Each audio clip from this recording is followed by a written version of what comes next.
Hey everyone, welcome back to High Heels to Happy Feels. I'm Stephanie, And I'm Natalie. and this week we're going to talk a little bit about what people are feeling and living inside of right now. And I just don't think most of us really have a language for it yet because it's Mhm. not. You and I were talking about this before, right? We always put together some show notes and what we want to talk about because this isn't panic and it's not burnout. It's not even really sadness and it's not exposure, although it feels like overexposure from everything in the media right now. But it's like the air got thin. It got thinner and like the lights just came on and something clicked and now you can't unclick it. Do you know what I'm talking about? Yeah, absolutely. And it does kind of feel like we're being exposed. And it's not just happening in one area of our lives. It's in our relationships, it's in our work, it's in our family dynamics. And it's really how we're seeing ourselves too. You notice patterns that you used to gloss over, or you hear things that you used to excuse. You feel moments where your body goes, yeah, no, Yeah, no. yeah, no. Right. And I think a lot of us are trying to treat it like stress. And, Yeah. it's like, oh, I just need a break, or I need a little more rest, or I need sleep. And rest and sleep are great. I mean, those are awesome, but that's not what this is. No, this is an exhaustion. This is like an awareness, and awareness does something very specific. It removes your ability to participate innocently. Yeah. And that's really the threshold. Because once you can see clearly, once you have that kind of awakening feeling, you're no longer just living, right? You're choosing, and your choice can sometimes feel so much heavier than it is. It is heavier than autopilot. It is, well, and when you make a choice and you know you're aware of like it's your fault. It's also your success, but it's all on you. And then this isn't because it's bad, it's because it has consequence. God, that's so good, right? That it's Mhm. not that it's bad, but it does have consequence. I keep hearing, I mean, over and over, I think the thing we're hearing a lot is something feels off. I can't put my finger on it. It's not that I'm pissed or I'm upset or I'm mad. I just can't do it the same way anymore. I can't keep going down the same path.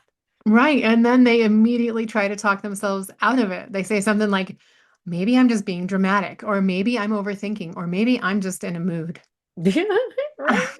And I think that's the programming. I mean, we are trained. We are so thoroughly trained to distrust that internal knowing. And just when we know, just we smooth, we're trained, we got to smooth it over, make it right.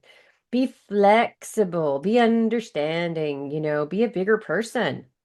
Oh God, I hate that. Be the bigger God, person. Like what does that mean? right? I Like don't if want to be the everybody is bigger getting that person. same, if we're all getting that same thing, like be the bigger person, then how come people aren't being the bigger person? How come it always falls to me? Right? And what if everybody were the bigger person, then who'd be getting things done? I'll Right. I'll wait for the bigger person. Oh, I'll be the bigger person and I'll just step back and get run over. Right. Right. So in coming back to like all of this training and this trust and all of this, what if that never needed to be explained? What if everything was just accurate the way we understood it, like we left it alone? Oh God. Wouldn't that be amazing? It really would. Yeah, and I want to say this. I want to try and say as clearly as I can. You can't unsee things now, right? Yeah, You that's just so true. can't. Once we see it, it's there. We got to own it. You can't unsee it. And it doesn't mean you're broken. It doesn't mean you're behind. It doesn't mean you're being too much or asking too much. You're just responding to a real shift that's happening. And that, so we need to sit here for a second Yeah. because that is unseeing things. Once you know things as a reality, you're right, you just can't undo it. Like No, that is where you live now. This is yeah. you can't Sorry, unlearn. that's just No, to but me, it's that's so really true. deep. You can't unlearn things. You can't not know. And it's kind of like when you see something that's happening publicly to somebody else. And for a certain amount of time, you can put your shields on, right? People will put their blinders up and it's not me, so it's not happening to me. There's a certain point when things happen and they just you can't unsee And anymore. this is that rawness, that exposure that we were talking about at the top. I think like Yes. this is, yeah. Yeah. And I think the question everybody's asking is why now? Why Mhm. does it feel like everything is under that spotlight right now? Um, and I think, I mean, you and I talked about this a little bit, and I think we really narrowed it down to four big reasons. Okay, yeah. So So, walk us through them. yeah, well, I'll start. Okay, so first, we live in a culture of constant visibility. Oh, yes, we Everything. do. I mean, as we sit here on our recording for our podcast, so everything's recorded. We screenshot it, we review it, we rate it. We don't just live our lives, we rewatch them over and over and over again. Yeah, we watch ourselves living them, which makes it so hard to lie. No. And it's harder to pretend, and it's harder to keep things vague. Oh my God. And it doesn't just stop at social media. It's our brain gets used to seeing those patterns everywhere. So you start seeing them in your relationships. Who's always benefiting? Doing all the emotional heavy lifting around here? Who never does the follow through, right? So you start to question because you're doing all these things on socials or on recording or on the news or whatever. And you start to bring it back into your interpersonal relationships. It, well, yeah, because people are so much more pattern literate now. Like you see the patterns in everything in your life. And so we're way less tolerance of the nonsense. Oh my God. Truth. We Hmm. don't tolerate it, and that's awesome. I think the second part, so I'll bring up bullet number two, people are post-illusion. For a long time, we have been told those stories like we were talking about. Just keep giving, keep being patient, keep being that bigger person, and and eventually it'll all pay off for you. And Yeah, and a lot of people are looking around like, it didn't. right?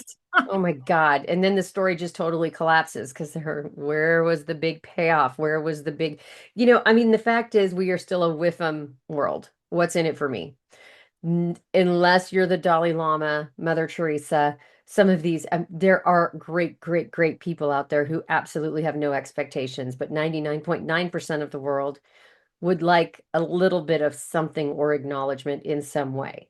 And so that story completely collapses when we've been giving and giving or taking the hit or being the kind one or, you know, I mean, I'll be the first to admit that I'll be a snarky remark here and there when somebody's just super entitled and super whatever and you're holding the door and all this and they roll their eyes and you're like under your breath, yeah, you're welcome, you know. Yeah, all the time. Right? You're seeing what's underneath.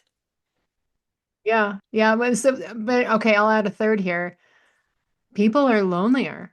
Oh God, that's so true. All of that stuff you were just talking about, like we're so living inside of ourselves. But when you're lonely, you tend to tolerate more until you don't. And you accept that low effort and that low reciprocity, those shallow connections because you're lonely. God, that's so true. You'll Hmm. do anything at that moment just for real intimacy again, right? Hmm. The honesty and presence and the depth of those conversations, because they're surface level. They're really surface level dynamics, and those can become very unbearable because they don't feed you. Yep, exactly. Okay, fourth. This I think was the fourth one we came up with. We are, sorry, I have my nose. I know it's allergies because it's the weirdest non-spring winter spring ever, Yeah, whatever. we're totally in spring. It's February. Yeah, It's, February oh 6th. So God. awesome. All right. 7th, Last one. 8th, Where were we whatever. going with this? All right. People are done outsourcing their lives. Hmm. We outsource to fear. We've talked about this a little bit over the last few episodes, right? Where we're talking about that. We outsource to expectations. Um, Yep. we outsource to the loudest voice in the room. Hello, orange-haired D-bag in office. To should. Yeah. And I hear this all the time, people saying like, I don't know why I agreed to that. I knew that I didn't want to. All of that is outsourcing. So when you're like in a meeting and you're just nodding your head and you let all of your ideas go just for the to end the conversation or just allowing someone else to make that decision, that is outsourcing. Oh God, exactly. Because you're giving it away. You're Yeah. giving away your power by outsourcing it, right? You're, oh, okay, I'll be the bigger person. I just won't say anything right now. Look where it gets you. And I don't just mean, like politically in the US, but I mean for you personally, you have to step back in your life and say, what did I give up of my power by just saying, okay, I'll be the bigger person? There's a difference between kindness and being kind and giving away your power. And you, It- and by power, like when we say that, that's like your agency, your attention, your yes. not just not just like power as in like a general term. Like you are giving away your agency, you are giving away your attention, you are like really outsourcing it all. We have thoughts on power. That's for another episode, but Right, but it's true. And so when you combine this visibility, the visibility, right? That the post illusion, the intimacy hunger, and saying no more to outsourcing, now you're exposed. yep, that's the result of it for Yep. sure. I mean, it can be dramatic, it may not be dramatic, but it's honest, at least. Yeah, and yeah, exposure is just really hard. So let's make this practical. Okay. What does exposure actually feel like day to day? Hmm. Well, I think if you're being, if you're really thinking about this, I think it could look like you don't just laugh because you're expected to at a joke. Um, Mm, a passive comment, you don't let it go any longer. You don't just let that passive comment snake by. You hear how someone talks to you, and you can't unhear it, right? You hear the tone, you hear something there, or you notice who's only, I mean, and I think this is a really captain obvious one, right? But when people only call you when they're in need of something, right? But when it's you another but when you example. aren't living in that exposure and you aren't looking for those things or you just don't realize until you do. Right. And then you notice it because now we are in that place. We are so heightened and so hyper aware that it's like, no, that's that yeah, no statement we were talking about at the very beginning. Right? Yeah, no.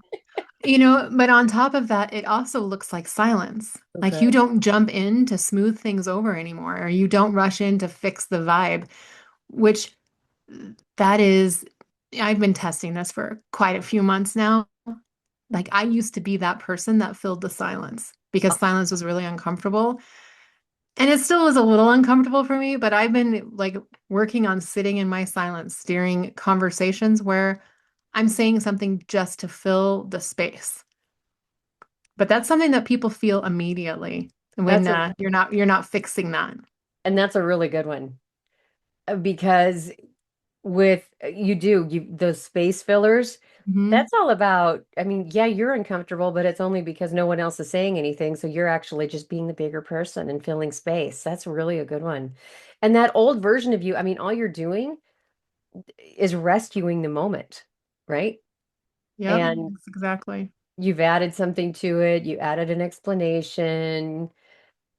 Now we don't do that. We just see it for what it is. And I love that you call it out and say it that way. Yeah. Well, and that not adding the benefit of the doubt. I mean, that's where the discomfort comes in because your old strategy doesn't work anymore. And I don't suppose my old strategy wasn't not working. It was that I was started to be exposed to it and realized I was the problem. Right. But the old strategy, I mean, it's got that illusion to it that we're keeping it a harmony, that we're keeping peaceful, that we are, keeping it true and or keeping everything just smooth and all of that. And now Yeah. we're having honest conversation. Now we're like, this is my truth. And sometimes those can coexist, but I don't think very often. Not always, yeah. So Mm-mm. let's talk about this because there's a lot about guilt. God, 'Cause right? It really, is guilt, and it is guilt all day it long. is because people feel guilty when they get clearer. I know. They think, yeah. I mean, there's guilt around, okay, so who am I to have this higher than? whatever standards now, right? Who am Yeah, I've I to, increased my standards, but who am I to increase my standards? Like, yeah, right? And who am I to not be flexible? Who am I to want more? Who am I to expect more from this conversation? Who am I to expect you to show up? I mean, and I don't- and when this happens though, like those are valid. The guilt is valid, but what we're really doing is grieving the version of ourselves that survived by being agreeable and by filling that space. And, yeah, yeah, yeah. I mean, I think we could talk about survival and so on all day because once you see it, once you see, I mean, you can look back, and I pray that you're in your 20s or 30s and hearing this so that you right. absorb it now and don't wait, right? Absorb now. To all the Gen Zs, the millennials, the what's our next one? I apologize. What's our next It's gen? probably alpha. Alpha. I don't know. I think it's alpha. I think that's right. Do better, right? Do better than we did, and Well, and to be fair, all generations tell the next generations to do to do better, the and none same of thing. us do. Yep. So Yeah. True. hear yourself. Yeah, be honest with yourself. Yeah, and then write it down and repeat it young. But I Right? think that cruel that clarity, it doesn't make us cruel. I don't think it makes it like we're expecting too much from anybody else. It just makes us honest about who we are and what we will tolerate in our own lives. Yeah, find that honesty faster. That's what we're trying to get to. Yeah. I think our relationships, honestly, if we're thinking it, I think that takes the biggest hit with this, right? Hmm. Because there's so many, and this is all relationships, whether it's your friendships, your partner, your family, it doesn't matter because it's like you have these unspoken agreements, you have spoken agreements. Yeah, Our relationship dynamics really run on those, and that can be difficult. it really is. And when unspoken agreements get exposed, like we're talking about, people tend to panic because they realize you're not playing the old role that I knew you as. Right? Yeah. Because if you're always the one, and case in point, I was always the Yes, you were. number one. I am still the I was mediator. like, what are we going to say here? Because, I am still the mediator. So I will still play to make sure that everybody is conversing, right? In a certain dynamic. But I was always the party planner. I was always the friend that called everybody to make sure everybody was going to be there on Friday, and I quit doing that. And much to my horror and a little bit of that guilt we were talking about, some of those things fell apart. And I thought, wow, if you have to try so hard, maybe, and so it became a very enlightening moment at the same time. But yeah, that was one of them for me. And but it was an old role. It was an it really expectation. was. But And really, the only thing that happened was the big groups fell apart because, like, literally, Stephanie shared her friends with me, which I am forever grateful to have them all in my life. And they still think I'm their little sister. Like, I'm not a friend, I'm their little sister friend, which is fine. But she really did keep like these group of 20, 30 people always around each other and like always doing things. And when she stopped doing that, that really big group kind of fell apart. But the relationships inside of that group were still kind of there. yeah, I mean, a lot of us reconnected recently, right? Yeah. When the call was made and everybody can do it, we all still came together, and that's great. And who initiated that call? That would be me, All I'm right? saying is Yeah, you play that role, you play it but well, but if you're serving for your purpose of yourself, not for everybody else, right, this that's time it was valid. about me because it was like Right.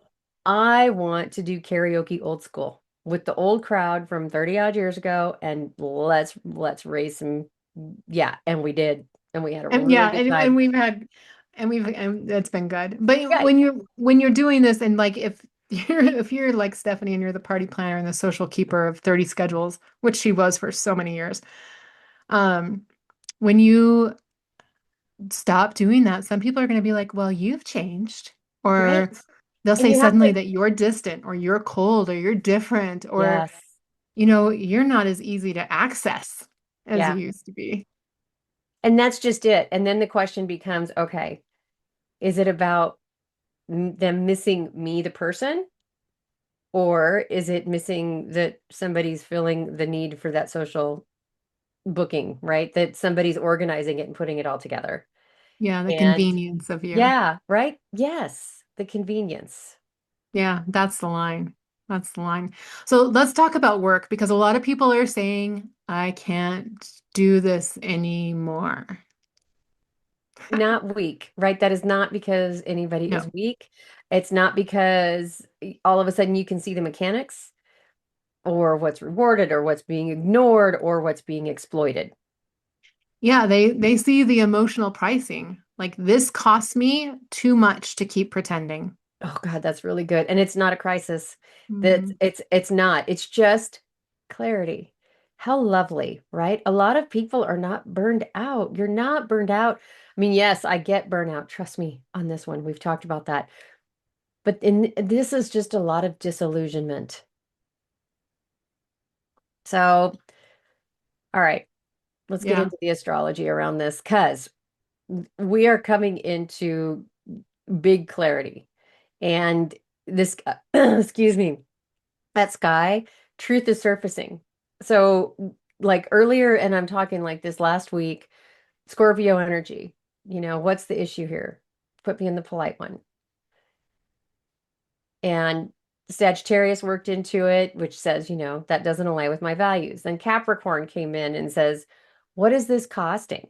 And Saturn's moving into Aries to make it all real. I mean, we have a lot going into Aries to make it real. Right?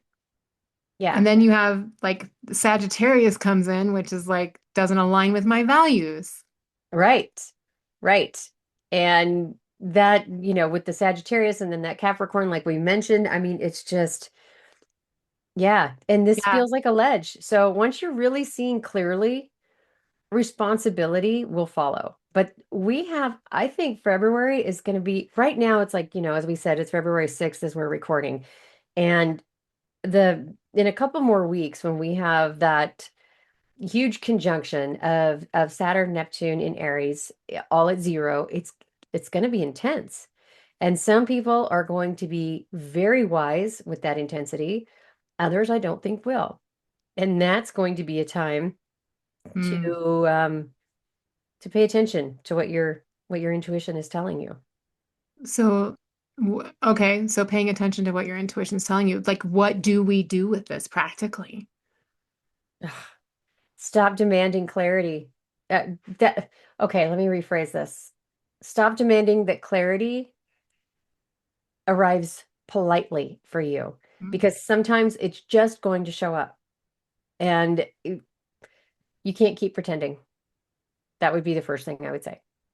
Yeah, and I would say like don't force immediate action. Like you don't have to burn your house down just because you noticed a crack.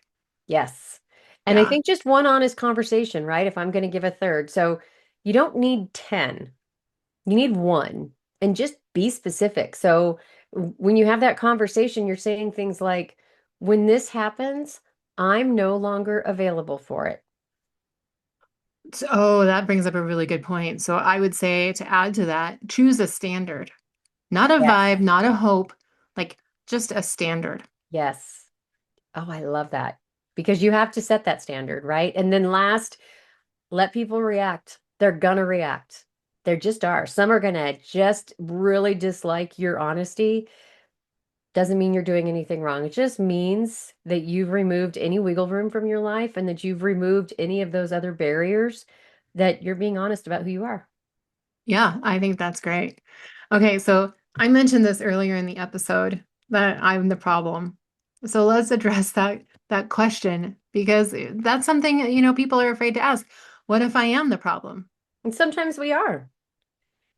It's empowering, right? Because if we recognize that we're the problem and we recognize that that's the pattern we're creating, we have the power to change that. You don't have the power to change somebody else, but you absolutely have the power and the wherewithal to change yourself. Right? And this is where we're coming back to those standards because if we have Yes. those standards, standards is not the same as being selfish because some people were trained to feel guilty and yeah, we're not going to go there. And when they stopped abandoning that for themselves, like that's setting those standards. So you're gonna feel guilty about it. Right. And the real question then isn't that am I the problem? It starts becoming, am I being honest? Or am I managing perception or expectations appropriately with other people? And because managing that is exhausting. That is your exhaustion. Honesty is clean. And I remember, I just side story, but I used to tell my now former stepkids growing up, it's easier to just tell the truth. It might suck in the moment, but it's so much easier to remember. It's so much easier to just move on if you've just told the truth. And it was a different scenario, obviously, in that moment, but it still holds today. Honesty is clean. It's clean cut. Yeah, it is. It absolutely is. All right, so let's bring this into a personal level. What is something that you noticed recently that you can't unsee? Besides the politics of our nutty, Bring it down to a level. just, I can't spell it out fast enough. Um,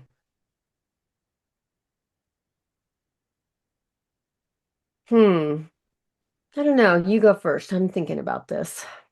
Well, okay, so for me, it's how often I was explaining myself to people who were not trying to understand me.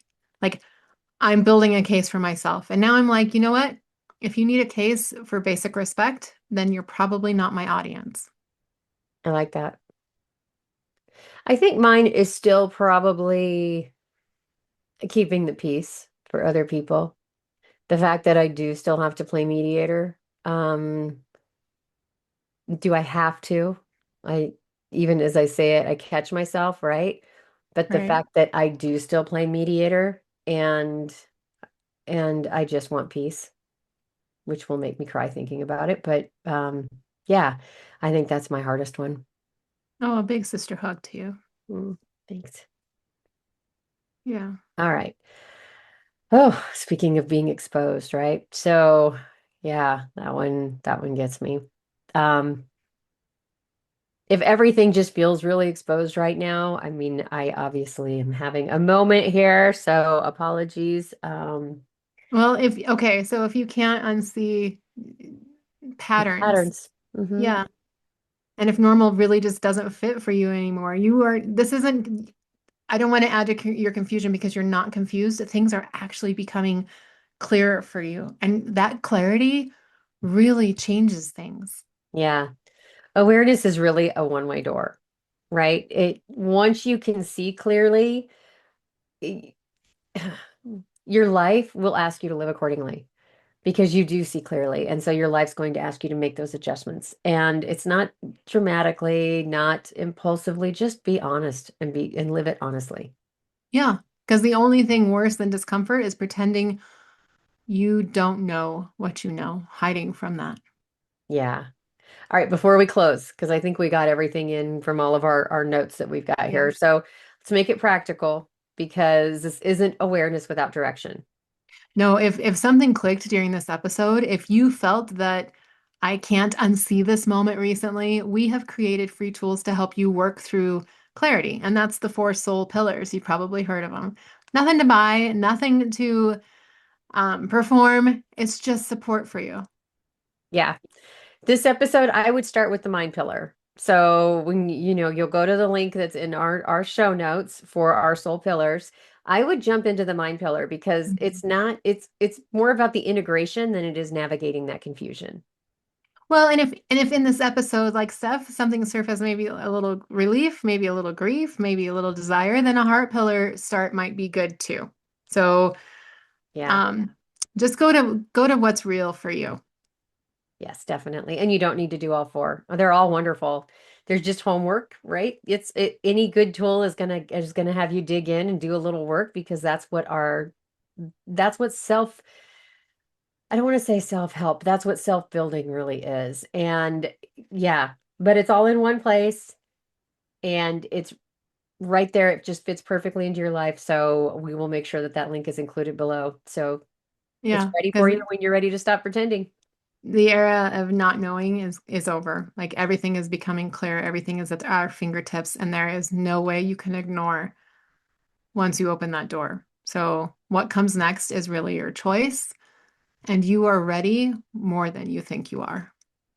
Yeah, you are for sure. All right. I think that wraps it up for us this week. Again, we'll have the Soul Pillars link in the show notes below. It's immersivespirit.com/soul pillars if you are one that likes to just grab it while we're talking. And I think that's it. So, Nat, did I miss anything? I don't think so. We'll see you guys next week. All right. Thanks, everybody. From High Heels to Happy Feels. I'm Stephanie from Immersive Spirit. I'm Natalie. All Bye right. now. Have a good week. Bye bye.